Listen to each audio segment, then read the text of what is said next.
saying we're running out of water in 2020 because it was really warm outside. And the book, The New Water for a Thirsty World, is a great one to debunk the whole water, running out situation. And then also the PrimaryWaterInstitute.org with the unlimited primary water that's underneath our feet. It's interesting because there's a lot of people making videos now showing water coming out of trees and out of the earth in all different places. And people are realizing we're never running out of water.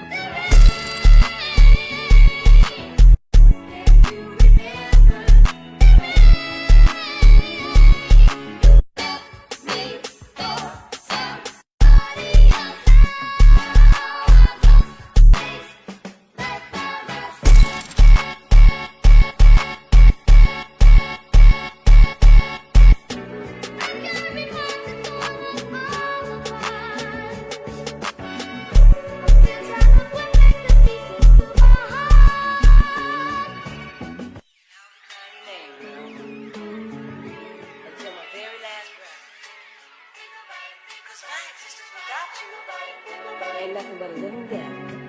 ユンマホ、こんなことしてる。